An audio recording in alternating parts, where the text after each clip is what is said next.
Minsan pa po, magandang umaga po sa ating lahat.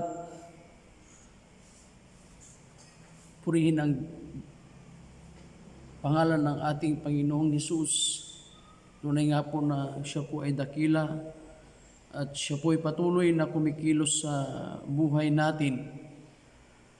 Ang araw po ito, May 24, ito po yung una na nagkasama-sama tayo na magpuri sa ating Panginoon. Kahit 12 lang po tayo, tunay nga po na ang Diyos ay mabuti. Na kahit may limitado po yung dapat na attend, pero salamat sa presensya ng ating Panginoon na kumilos mula pa kaninang umaga. And thank you for the lives of our music team, Rising Assemblies of the Firstborn, sa pag-lead po ng mga awitin, and praise God. God is good, God is great, God is faithful, He is awesome. Hindi niya tayo pinabayaan, hindi niya tayo liwan. Siya po yung Diyos na patuloy na nagpaparamdam ng kanyang kapangyarihan sa ating mga buhay. Now, sa umaga pong ito, sa lahat po ng mga nakikinig sa salita ng ating Panginoon, ako po'y magbabahagi muli. And bago po ang lahat, gusto ko pong batiin ang aking butihing minamahal na asawa ng happy birthday. Birthday po niya kahapon. Kahit nasa GCQ tayo, dumadaan tayo ng krisis pagkat sa ganitong panahon. Ngunit salamat sa ating Diyos dahil siya po ay patuloy na kumikilos sa buhay natin, and thank you. Ingat-ingat sa ating anak, sa iyong pinagbubuntis, alagaan mong mabuti, and happy birthday. Maging sa aking kumadre na si Sister Junel na sa Canada, Junel Valdez, happy birthday. Naway ang Panginoon ang siyang patuloy na kumilos at yumakap po sa inyong lahat. Now this morning, brothers and sisters, gusto ko pong ibahagi ang salita ng ating Panginoon sa ganito po ang pagkasabi, secrets for a victorious or successful life. Secrets for a victorious or successful life. Bago po natin simulan, tayo po'y manalangin. Amang makapangyarihan, sa umaga pong ito, maraming salamat po sa kabutihan mo, sa iyong presensya na kumilos sa aming mga buhay.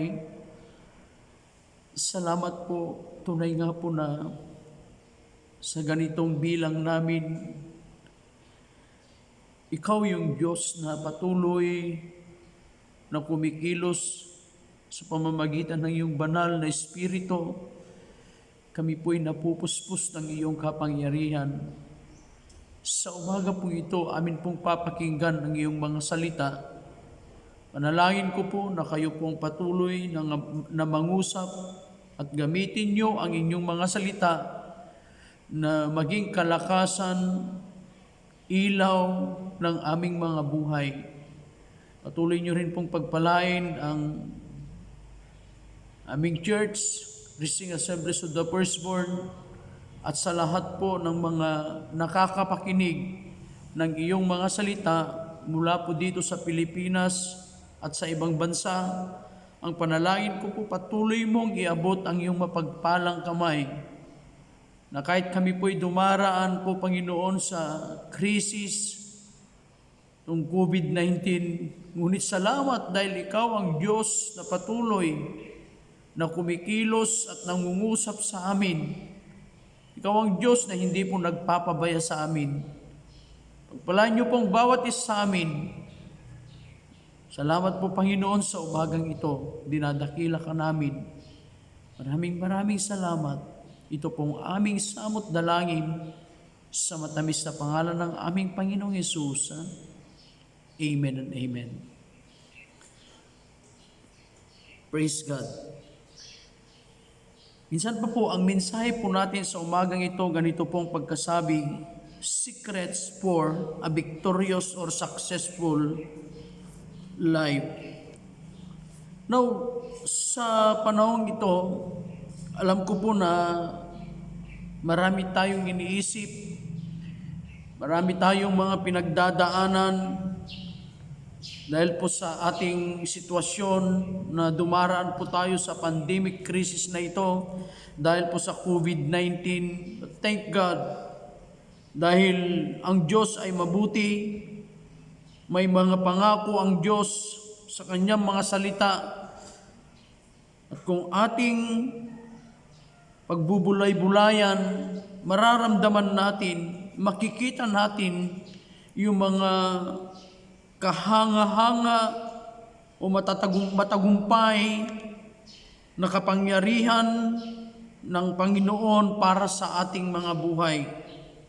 Now, dito po sa Joshua chapter 1, verses 1 to 9, mayroon po akong 3 dito na nakita na sikreto kung paano po tayo magkakaroon ng matagumpay na buhay.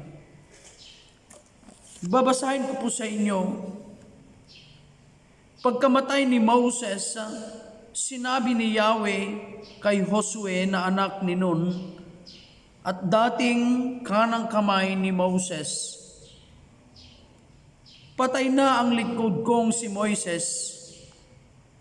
Pahandayin mo ang buong Israel at tumawid kayo sa ilog Jordan, patungo sa lupaing ipinagkakaloob ko sa inyo.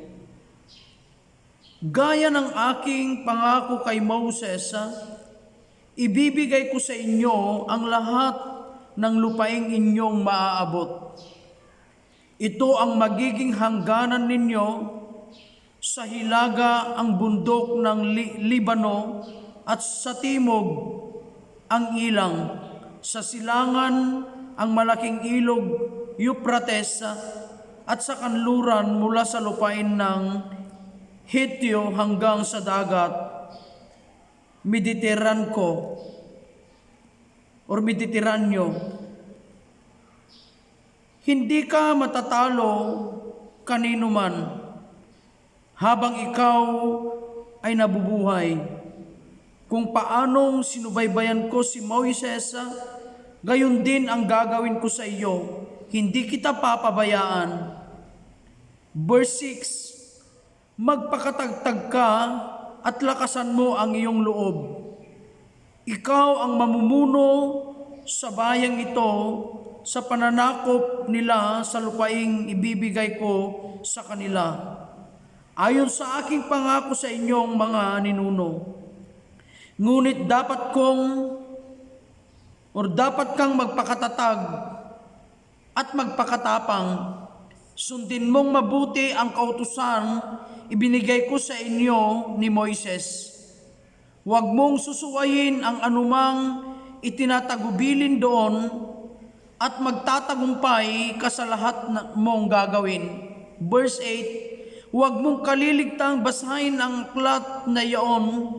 Dili-dilihin mo iyon araw-gabi upang matupod mo ang lahat ng nasusulat doon. Sa gayon, giginhawa ka at magtatagumpay.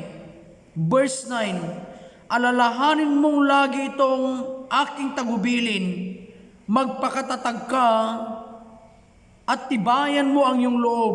Huwag kang matatakot o mawawalan ng pag-asa. Ako si Yahweh, ang iyong Diyos, ay sa inyo saan ka man pumunta.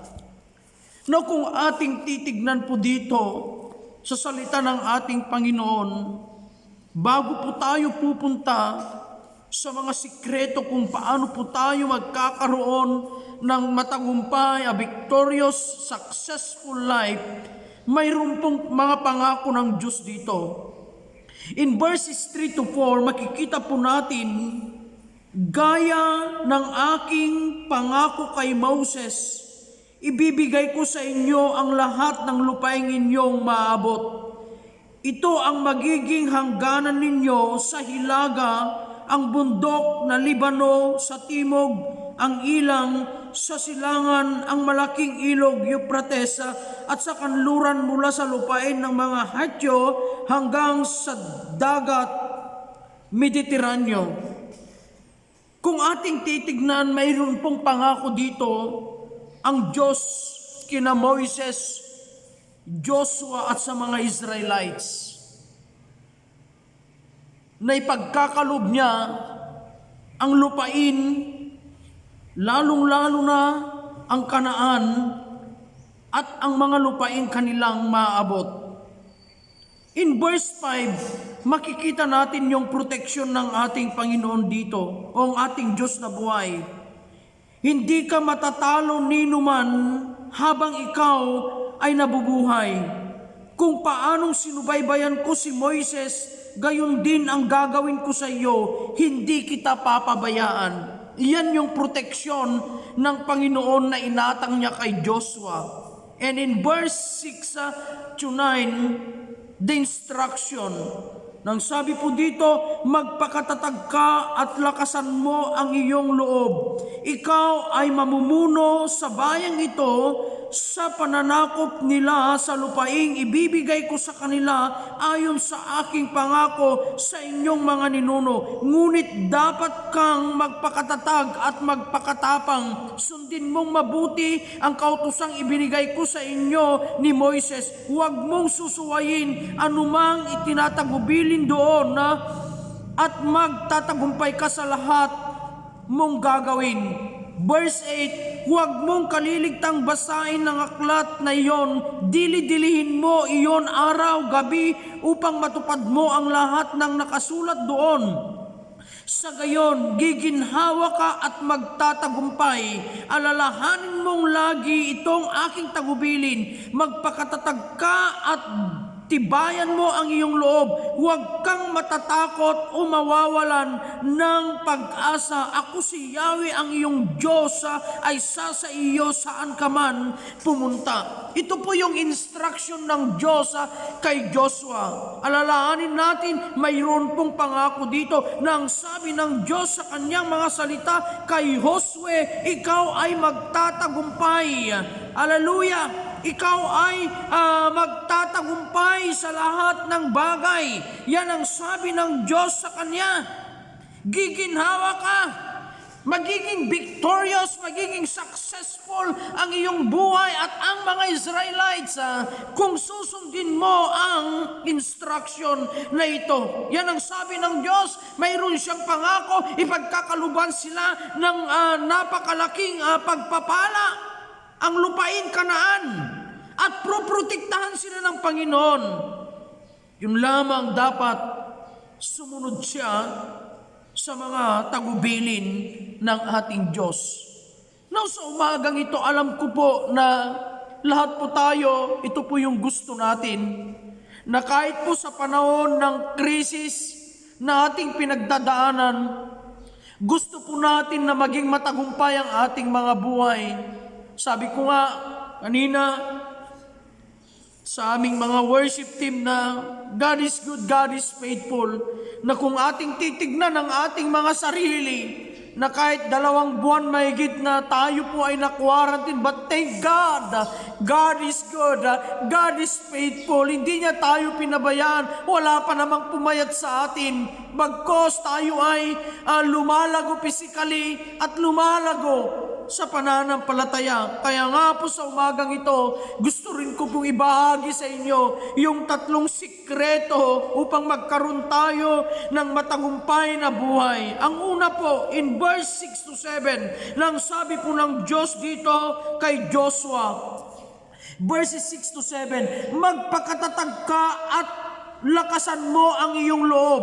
Ikaw ang mamumuno sa bayang ito sa pananakop nila sa lupaing ibibigay ko sa kanila ayon sa aking pangako sa inyong mga ninuno. In verse 7, ngunit dapat kang magpakatatag at magpakatapang. Sundin mong mabuti ang kautusang ibinigay sa inyo ni Moises. Huwag mong susuwayin ang anumang itinatagubilin doon at magtatagumpay ka sa lahat mong gagawin.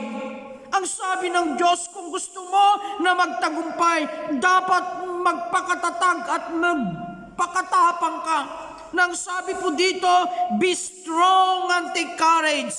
Yan po ang sabi ng Diyos na buhay kay Joshua. Kunana dito'y kakabsat Ilocano, patibkirem, tipan kinakem mo, kit di ka agbutbuteng.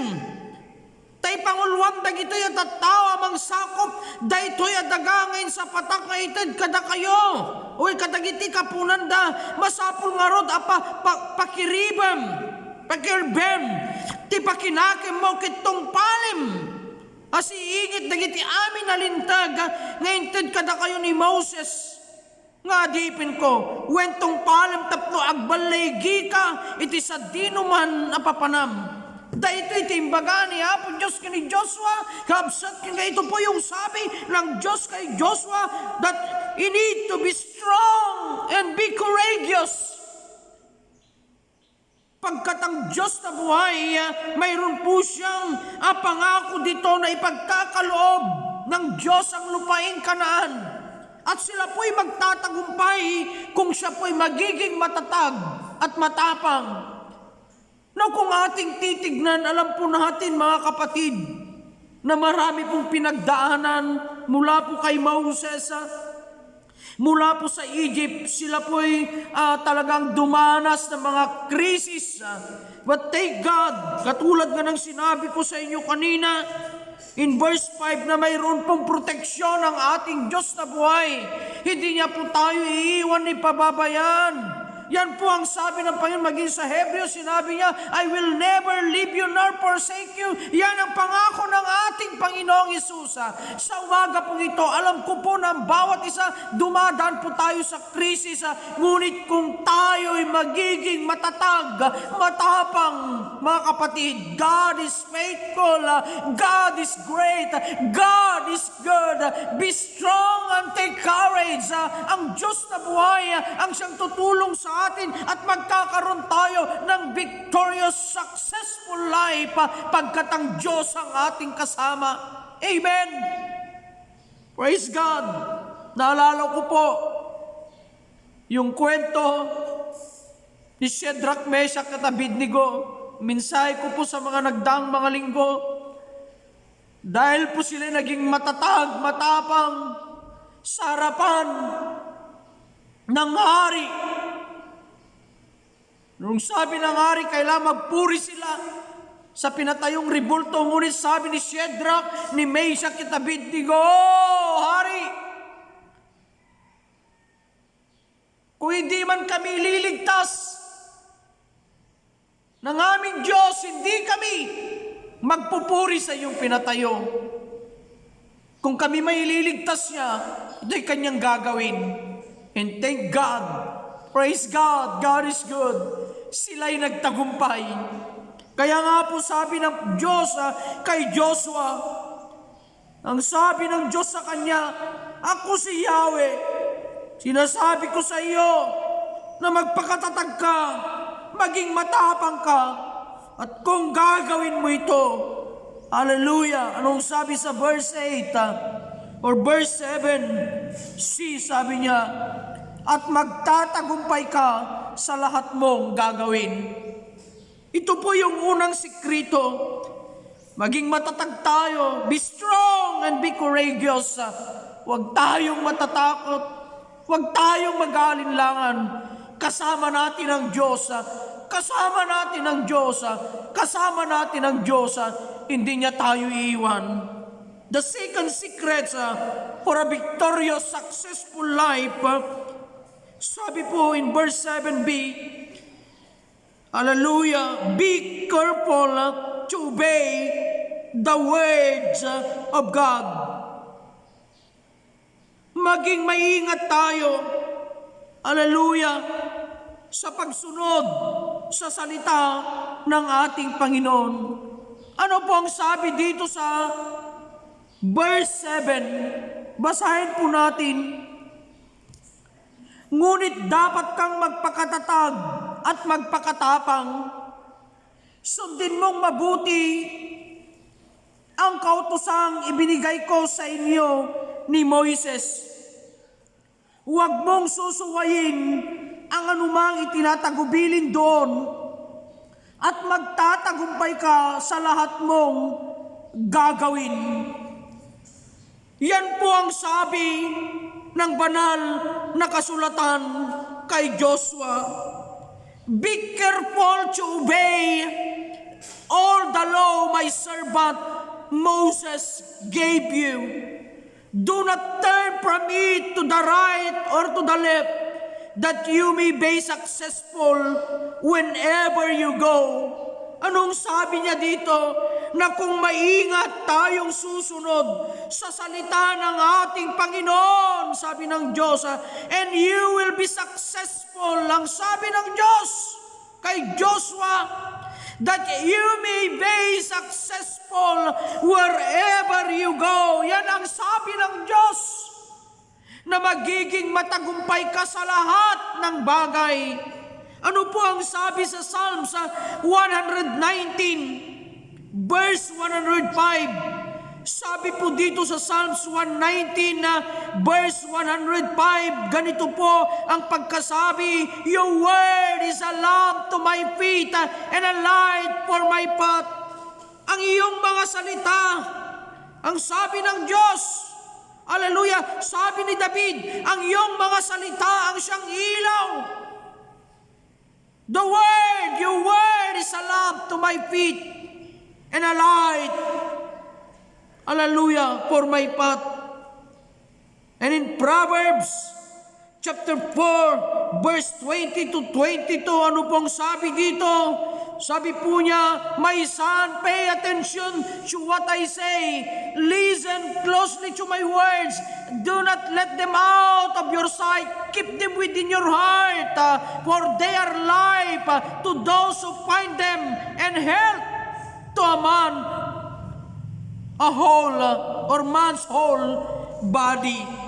Yan po ang sabi ng Diyos kay Joshua. Be careful to obey the word of God. Pagkat ang salita ng Panginoon, ito po ang tutulong sa atin, magbibigay sa atin ng kalakasan ng sabi po niya, hallelujah, huwag mong susuwayin ang anumang itinatagubilin doon. The law of Moses is from the words of God. Huwag mong susuwayin ang anumang itinatagubilin doon at pagtatagumpay ka sa lahat mong gagawin. And you will be successful. Yan po ang sabi ng Diyos, na kung ating susundin ang salita ng ating Panginoon, Kanya pong ipagkakalob sa atin yung matagumpay na buhay. Sa umaga pong ito, do you have time to the words of God?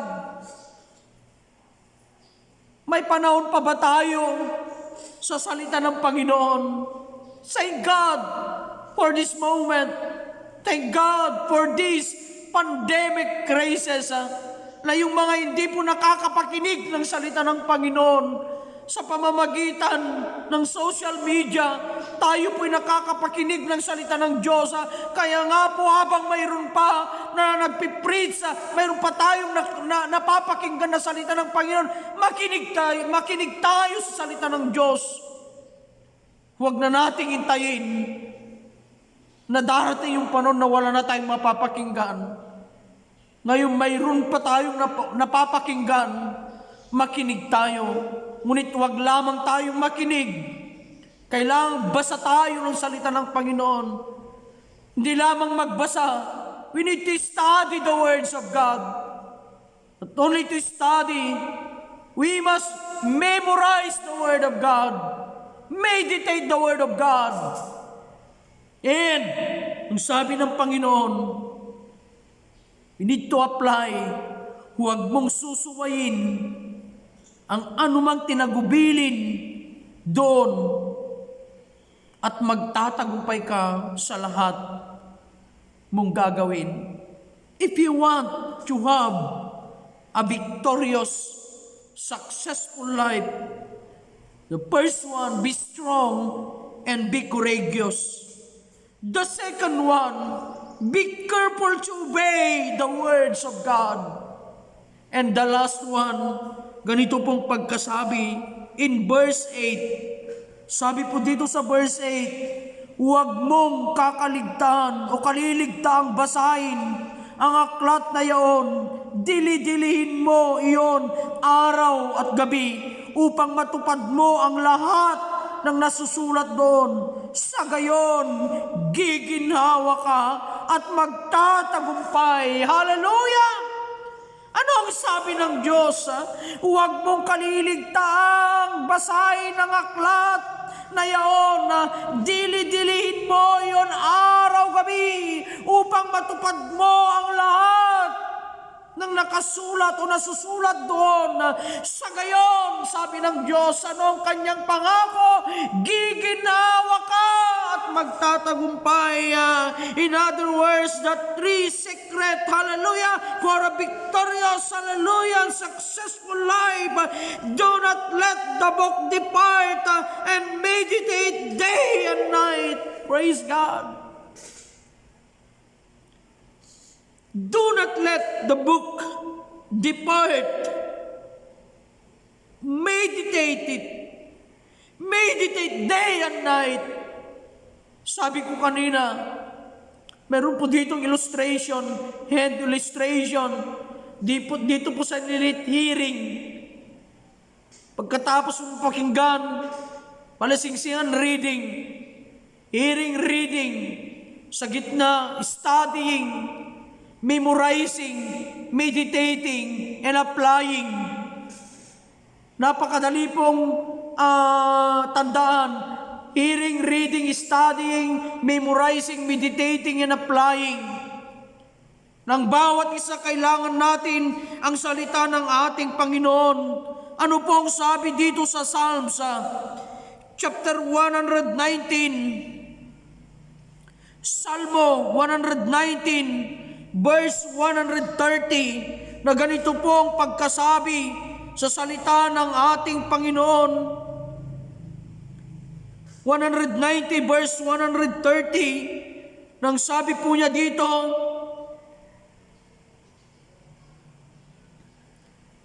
the unfolding of your words gives light, it gives understanding to the simple.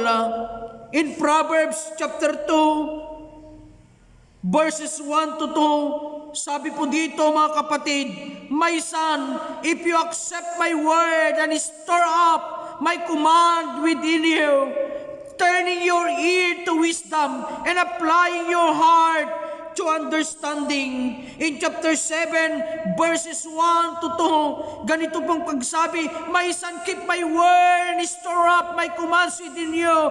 Keep my commands and you will live.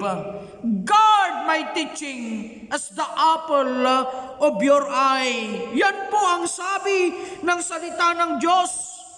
Kaya nga po sabi ng Diyos kay Joshua, huwag mong kaliligtaang basahin ang aklat na iyon, dili-dilihin mo iyon araw-gabi upang matupad mo ang lahat ng nasusulat doon. Sa gayon, giginhawa ka at magtatagumpay. Alalahanin mong lagi itong aking tagubilin. Magpakatatag ka at tibayan mo ang iyong loob. Huwag kang matatakot, umawawal ng pag-asa. Ako si Yahweh, ang iyong Diyos ay sasa iyo saan ka man pumunta. Salamat sa salita ng ating Panginoon. Nang sabi ng Diyos, do not let the book depart. Meditate day and night. Ang sabi ng Diyos, kay Joshua na kung iyong gagawin, ika'y magtatagumpay. Now this morning, gusto niyo po ba ng matagumpay na buhay? Gusto niyo po ba ng masaganang buhay? Kaya't yung kadik kabsat, Hallelujah, itinabalegi nga panagbiag. Kunay tinasantuhan nga kasuratan, at dati ka rin ni Apo Diyos, mayroon po siyang pangako dito, na ang pangako ito hindi niya tayo papabayaan. Ang pangako ito ay kanya'y pagkakalob sa atin. Ang Diyos, protektahan niya tayo. Ang gawin lang natin, sundin natin ang kanyang sinasabi. Na ang sabi po ang sa una po na sikreto for a victorious, successful life, be strong and be courageous. Sa panong ito, maging matapang tayo. Hallelujah! Na kahit 13,000 plus na uninfected sa coronavirus, tumayo tayo sa ating pananampalataya. Maging matatag tayo. God is good. God is great. Nang sabi nga sa awitin kanina, God is our miracle worker, our way maker, a promise keeper. Hindi niya tayo iiwan ni pababayaan. Hallelujah! Siya ang Diyos ni Josue at siya rin yung Diyos na ating pinaglilingkuran. The second one, be careful to obey the words of God. Give time to the words of God. Bigyan natin halaga ang salita ng Panginoon. Basahin natin ang salita ng Panginoon. Hallelujah! Be careful to obey the words of God. Hindi lamang natin basahin. We need to study the words of God. We need to memorize. We need to meditate. And we need to apply. Be careful to obey the words of God. Pagkat ang salita ng Panginoon, ito po ang ating pagkain espiritual at ito po ang magbibigay sa atin ng matagumpay na buhay. At yung panghuli po, do not let the book depart and meditate day and night. Kunana kabsat, numabalbalin ikwintasyo, nagitisasaw, ti maysa nga banag tapno nagbalintay na balegi, isu di jay mayadayo tayo, kadagiti dakes nga raramid. Anong sabi po ni David? Tisasaom, indulin ko dito'y puso, tapno diyak ag basol, and thank God, sa punaparaan, na ikaw ay nagiging matagumpay. Pagkat ang Diyos, ang salita ng Diyos, ang nagiging ilaw ng bawat isa. Hallelujah! Kaya nga po sabi ng Diyos kay Joshua, do not let the book depart, meditate day and night, give time to the words of God, give time, hallelujah, to the words of God. Hallelujah, bigyan nating panahon, huwag lamang tayong nakahawak, hallelujah. Kung minsan mas marami pa tayong oras sa ating mga gadgets. But then, sinasabi ko po sa inyo na kung bibigyan natin ng panahon ng salita ng Panginoon, hallelujah, magiging matagumpay po tayo. Hallelujah, God is good, God is faithful. Sa ating lahat, alam ko po na ito pong hinahangad natin. Ito pong pwede kong may share po sa inyo that if you want a successful, victorious life, be strong and be courageous.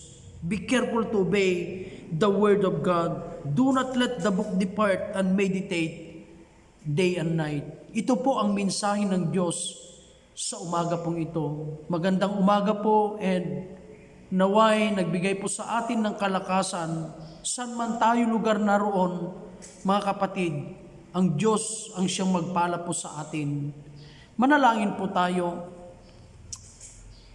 Amang banal, salamat po sa umagang ito. Salamat po sa iyong mga salita na aming napakinggan. Patuloy ka pong kumilos at mangusap sa bawat isa sa amin. Ikaw po ang mangusap at patuloy na gumabay na kahit po kami po'y dumaraan sa sitwasyon na ito, alam po namin na mayroon ka pong mga pangako. And thank God, thank you Lord for your promises. na yung mga sikreto na ito, kung aming gagawin, magiging matagumpay po ang aming mga buhay. Patuloy niyo pong pagpalain ang Rising Assemblies of the Firstborn, maging ang barangay na ito, sa lahat ng mga members, sa lahat ng mga mamamayan, sa lugar na ito, sa aming mga kapatiran sa abroad. Patuloy mo silang pagpalain sa aming mga sponsors, sa lahat-lahat ng mga nakakapakinig na iyong mga salita. Panginoon, iabot niyo po ang inyong mapagpalang kamay at naway kayo pong patuloy na kumilos at mangusap sa bawat isa. Patuloy niyo rin pong pagpagalingin, Panginoon, ang aming inang bayan. Patuloy mong pagpalain ang bayang Pilipinas sa mga infected po sa COVID-19. Lord, continue to touch them. Continue, O Lord, to, hallelujah, heal them, O God, with your power, O Lord, and with your glory to our Lord Jesus Christ. Hallelujah. Ibigay niyo po sa kanila, hallelujah, ang mabilis na pagre-recover. Pagpalaan niyo po ang lahat ng mga doctors, mga health workers, nurses, kapulisan, hallelujah. Hallelujah, sa lahat po ng mga nagtatrabaho, sa sangay po ng gobyerno, mula po sa national hanggang sa barangay, patuloy niyo pong pagpalain ang bawat isa at patuloy ka pong kumilos sa bawat buhay. Maraming salamat po sa mga salita. Nawa ikaw po ang nabigyan namin ng papurit, pasasalamat at pagsamba sa umaga pong ito. Maraming salamat po.